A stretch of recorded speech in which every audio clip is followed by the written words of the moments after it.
ഒമാനിലെ സലാലയിലേക്കുള്ള യാത്രയിലുള്ള മനോഹരമായ ദൃശ്യങ്ങൾ ആദ്യമായിട്ട് നമ്മുടെ ക്യാമറയിൽ പതിഞ്ഞ ഒരു നിമിഷമായിരുന്നത് ഞങ്ങൾ സലാലയിലേക്ക് ഇറങ്ങിയ നിമിഷത്തിൽ കണ്ട ആദ്യത്തെ കാഴ്ച. അത് മനസ്സിനും കണ്ണിനൊക്കെ വളരെയധികം കുളിരേകും എന്നൊക്കെ പറയുന്ന പോലെ വളരെ മനോഹരമായിരുന്നു. ആ നിൽക്കുന്ന മരങ്ങളിൽ പകുതി മുക്കാലും മാവാണ്, പിന്നെ തെങ്ങ്. ഇതേതോ ഒരു പാർക്കാണ്. ആ പാർക്കിലേക്ക് ഞങ്ങൾക്ക് പോകാൻ സാധിച്ചില്ല. അതിൻ്റെ അപ്പുറത്തായിട്ട് വലിയ വലിയ തെങ്ങും തോട്ടങ്ങളും കണ്ടോ. ഇതൊക്കെ ശരിക്കും നമ്മുടെ നാട്ടിലെവിടെയോ എത്തിച്ചേർന്ന അതേ ഒരു പ്രതീതി.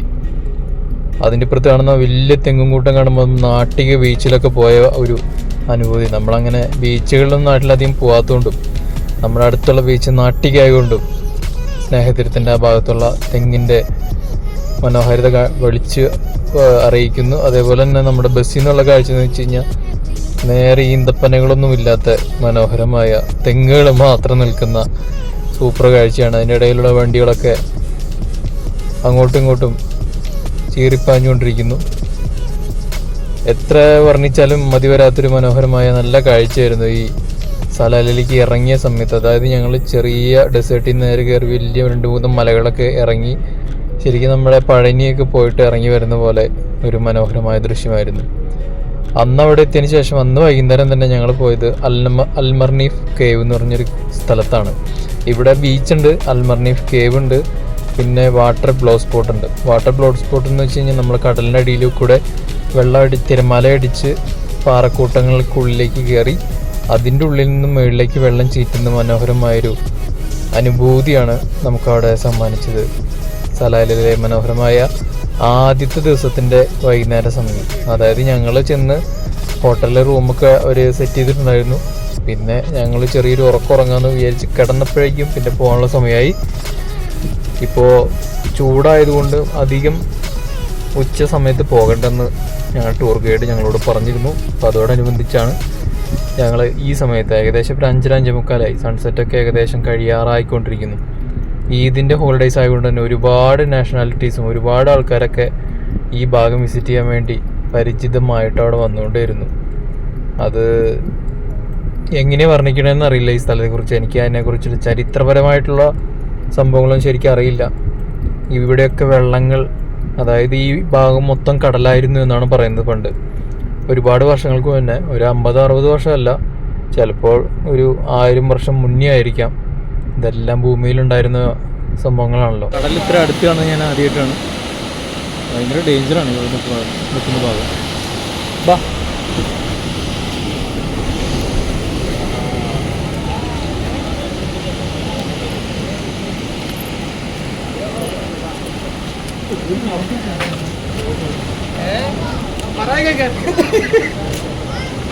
ഇവിടെയാണ് നമ്മൾ ശരിക്കും വരേണ്ടിയിരുന്ന ഭാഗം.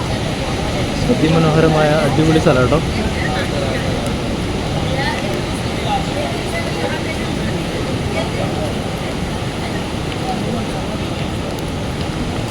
വാവ്, ഓസ്റ്റി സൂപ്പർ.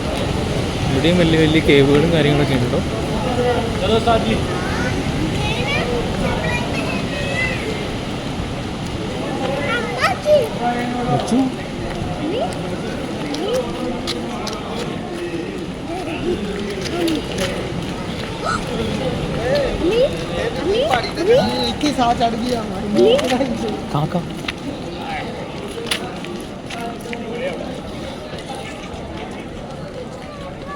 സേഫ്റ്റി പ്രിക്കോഷൻസ് ഒക്കെ എഴുതി വെച്ചിട്ടുണ്ട്.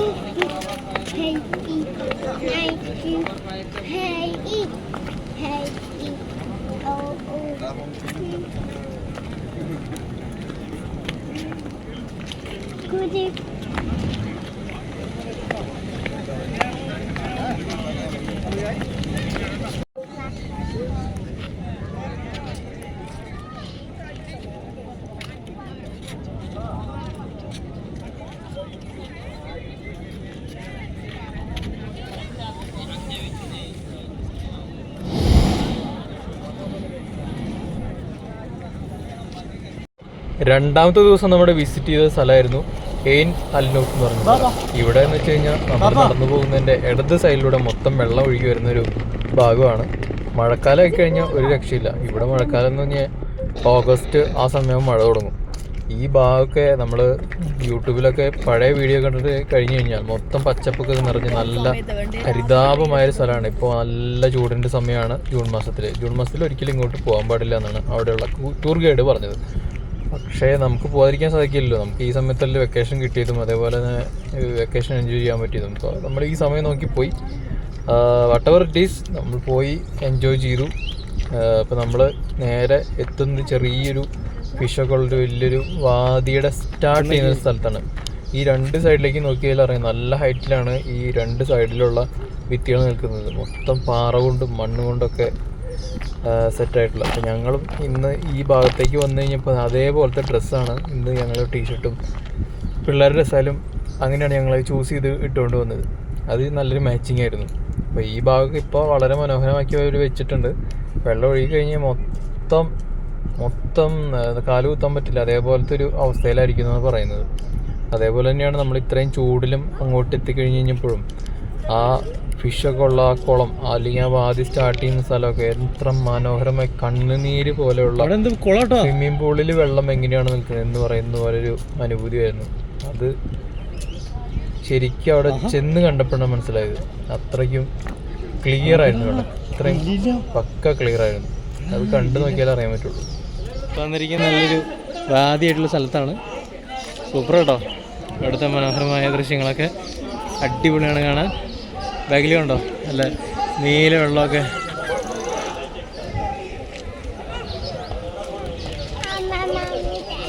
അതൊക്കെ മനോഹരമായ ദൃശ്യം. ഇവിടെ കുളിക്കാൻ വേണ്ടി ആൾക്കാർ വന്നിട്ടുണ്ട്.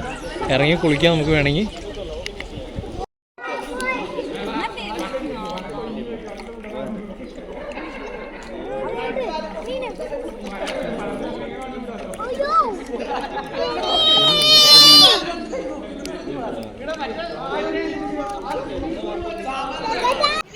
സലാലിലെ മറ്റൊരു ഡെസ്റ്റിനേഷനാണ് വാദി ദർബാത്ത് എന്ന് പറഞ്ഞ സ്ഥലം. ഇവിടെയാണ് ഞങ്ങൾ ലഞ്ചൊക്കെ കഴിച്ചത്. പക്ഷെ ഞങ്ങൾക്ക് കുറച്ച് നേരം ഇവിടെ കറങ്ങാൻ പറ്റുള്ളൂ. സലാലയിലെ പച്ചക്കറി ചന്തയുടെ മുന്നിലാണ് നിൽക്കുന്നത്. ഇവിടെ കറക്റ്റ് നമ്മൾ കേരളത്തിലെത്തിയ പോലെ ബാക്ക്ഗ്രൗണ്ടിൽ മൊത്തം തെങ്ങുകളും മറ്റുള്ള കാര്യങ്ങളും. ഇവിടെ നമുക്ക് റോബസ്റ്റ് പഴമൊക്കെ കിട്ടും, കരിക്ക് കിട്ടും, പിന്നെ പുളിയൊക്കെ തൂക്കിയിട്ടിരിക്കുന്നുണ്ടോ, എല്ലാ സംഭവങ്ങളും ഇവിടെ കിട്ടും. വെളിച്ചെണ്ണയൊക്കെ കിട്ടാൻ സാധ്യതയുണ്ട്. അപ്പോൾ വില നിലവാരമൊക്കെ നോക്കി ഞങ്ങൾ ചോദിച്ചു നോക്കട്ടെ എങ്ങനെയുണ്ടത്. സലാലയിലെ രണ്ടാമത്തെ ദിവസത്തിൻ്റെ അവസാന സമയത്ത് ഞങ്ങൾ എത്തിയത് സൺസെറ്റൊക്കെ കഴിഞ്ഞതിന് ശേഷം തക്വ ക്ലിഫ് എന്ന് പറഞ്ഞ സ്ഥലത്താണ്. ഇവിടെ നോക്കി കഴിഞ്ഞാൽ കാണാൻ പറ്റുന്ന കാഴ്ച വളരെ കുറവാണ്. ഇവിടെയൊക്കെ പണ്ട് കടലുണ്ടായിരുന്നു പറയപ്പെടുന്നു. മനോഹരമായ തക്വ ക്ലിഫ് എന്നുള്ള കാഴ്ചകൾ. ഇതിലെ ഒരു അടിപൊളി ബീച്ചിലാണ് വന്നിരിക്കുന്നത്. പക്ഷേ നമ്മൾ ആ ബീച്ചിൻ്റെ ഈ ഭാഗം നോക്കിക്കഴിഞ്ഞാൽ അറിയാൻ പറ്റും മൊത്തം തെങ്ങുകളും വാഴയും കൊണ്ട് നിറഞ്ഞ ഒരു ഔട്ട്ലുക്കാണ് നമുക്ക് കാണാൻ പറ്റുന്നത്. നമ്മുടെ ആലപ്പുഴ മാരാരി ബീച്ച് അതേപോലെ തളിക്കുളം ബീച്ചിൻ്റെ ഒക്കെ ആ ഭാഗത്ത് എത്തിയ ഒരു ഫീലാണ്. അവിടെ എത്തിക്കഴിഞ്ഞാൽ ഈ ബീച്ചിലേക്ക് നമുക്ക് ഇറങ്ങാൻ റെസ്ട്രിക്ഷൻ ഉണ്ട്. നമുക്കിവിടെ ആകെ 5-10 മിനിറ്റ് മാത്രമേ ഇവിടെ നിൽക്കാൻ പറ്റുള്ളൂ. പക്ഷേ ഇവിടെ എത്തിക്കഴിഞ്ഞപ്പോൾ ഉണ്ടല്ലോ ഒരു അഡാറ് ഫീലായിരുന്നു കേട്ടോ. ശരിക്കും നമ്മുടെ നാട്ടിലെത്തിയ അതേ ഫീല്. നോക്കിയത് ബാക്കിലേക്ക് നോക്കി കണ്ടോ, ഫുള്ള് തെങ്ങും തോപ്പും അങ്ങ് അകലെയായിട്ട് മൊത്തം വാഴകൾ നിൽക്കുന്നുണ്ടോ, വാഴത്തോപ്പ്. അപ്പുറത്ത് പിള്ളേർ ഫുട്ബോളൊക്കെ കളിക്കുന്നുണ്ട്. ശരിക്കും നാട്ടിലെത്തിയ പ്രതീതി. അപ്പോൾ ഈ പ്രാവശ്യത്തെ വെക്കേഷൻ ഞങ്ങൾ നാട്ടിൽ പോയില്ലെങ്കിലും നാട്ടിൽ പോയി എന്ന രീതിയിൽ ഒമാനിൽ സലാലയിലുണ്ട് ഞങ്ങൾ.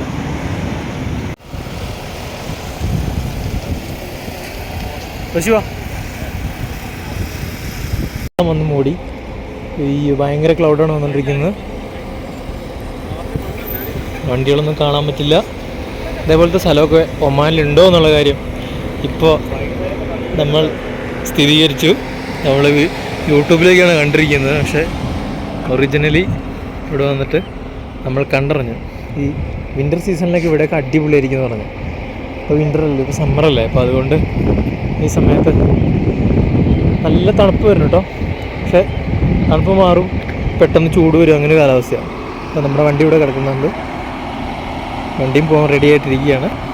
അപ്പോൾ ആദ്യം പുറത്ത് നിന്ന് കഴിഞ്ഞാൽ പണി കിട്ടും, വണ്ടി കയറുക.